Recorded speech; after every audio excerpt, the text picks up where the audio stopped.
ಯುಗಾದಿ ಹಬ್ಬದ ಸಂಭ್ರಮ ನಾಡಿನೆಲ್ಲೆಡೆ ಮನೆ ಮಾಡಿದೆ. ಬಟ್ ಆ ಸಂಭ್ರಮದ ಮಧ್ಯದಲ್ಲೇ ಕೆಲವೊಂದಷ್ಟು ಕಡೆ ಅನಾಹುತಗಳು ಸದ್ದು ಮಾಡ್ತಾ ಇದೆ. ಪ್ರಮುಖವಾಗಿ ರೈತರಿಗೆ ಮಳೆರಾಯ ಅತಿ ದೊಡ್ಡ ಶಾಕ್ ಕೊಟ್ಟಿದ್ದಾನೆ. ಹಬ್ಬದ ಸಂಭ್ರಮದ ಸಂದರ್ಭದಲ್ಲಿ ದೇವನಹಳ್ಳಿ ಏರ್ಪೋರ್ಟ್ ನಲ್ಲಿ ಚಾವಣಿ ಸೋರ್ತಾ ಇದೆಯಂತೆ. ಒಂದ್ ಕಡೆ ರೈತರ ಪರದಾಟ ನೋಡ್ತಾ ಇದ್ವಿ, ಮೇಲ್ಚಾವಣಿ ಸೋರ್ತಾ ಇದೆಯಂತೆ ನೋಡಿ ಏರ್ಪೋರ್ಟ್ ನಲ್ಲಿ. ಕೆಂಪೇಗೌಡ ಏರ್ಪೋರ್ಟ್ ಟರ್ಮಿನಲ್ 1ರಲ್ಲೇ ಈ ಘಟನೆ ಆಗಿದೆ ಅನ್ನೋದ್ರ ಡೀಟೇಲ್ ಸಿಗ್ತಾ ಇದೆ. ನೀರು ಹರಿಯೋದನ್ನ ಮೊಬೈಲ್ ನಲ್ಲಿ ಸೆರೆ ಹಿಡಿದಿದ್ದಾರೆ ಪ್ರಯಾಣಿಕರು. ಸೋಷಿಯಲ್ ಮೀಡಿಯಾದಲ್ಲಿ ವಿಡಿಯೋ ಬೇರೆ ಅಪ್ಲೋಡ್ ಆಗಿದೆ ಅಂತೆ. ಈ ರೀತಿ ಸೋರ್ತಾ ಇದೆ ನೋಡಿಯಪ್ಪ ಟರ್ಮಿನಲ್ 1 ಏರ್ಪೋರ್ಟ್ ನಲ್ಲಿ ಅಂತ. ಡ್ರೈನೇಜ್ ಮೇಲೆ ಒಡೆದು ಏರ್ಪೋರ್ಟ್ಗೆ ಭಾರಿ ಪ್ರಮಾಣದಲ್ಲಿ ನೀರು ಬೇರೆ ನುಗ್ಗಿದೆಯಂತೆ. ಇಷ್ಟಾದ್ರೂ ಕೂಡ ಡ್ರೈನೇಜ್ ಸಮಸ್ಯೆಯನ್ನ ಬಗೆಹರಿಸೋದಕ್ಕೆ ಅಲ್ಲಿನ ಸಿಬ್ಬಂದಿ ಮುಂದಾಕಿಲ್ಲ ಅನ್ನೋದ್ರ ಡೀಟೇಲ್ ಸದ್ಯ ಸಿಗ್ತಾ ಇದೆ. ದೃಶ್ಯ ನೋಡ್ತಾ ಇದ್ದೀರಿ.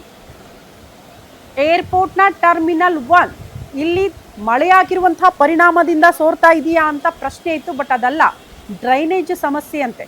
ಡ್ರೈನೇಜ್ ಸಮಸ್ಯೆಯಿಂದ ಇಷ್ಟೆಲ್ಲ ನೀರು ನುಗ್ತಾ ಇದೆ, ಆದ್ರೂ ಕೂಡ ತಲೆ ಕೆಡಿಸ್ಕೊಂಡಿಲ್ವಂತೆ ಸಿಬ್ಬಂದಿ.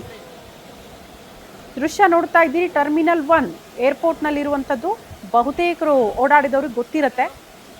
ಇಷ್ಟು ಹೈಫೈ ಆಗಿರುವಂತಹ ಟರ್ಮಿನಲ್ 1 ನಲ್ಲಿ ಈ ರೀತಿ ನೀರು ಸೋರುತ್ತೆ ಅಂದ್ರೆ ಏನರ್ಥ? ಸಿಬ್ಬಂದಿ ಯಾಕದನ್ನ ಸರಿ ಮಾಡಲಿಲ್ಲ ಅಂತ ಪ್ರಯಾಣಿಕರು ಆಕ್ರೋಶ ಹೊರ ಹಾಕ್ತಿದ್ದಾರೆ.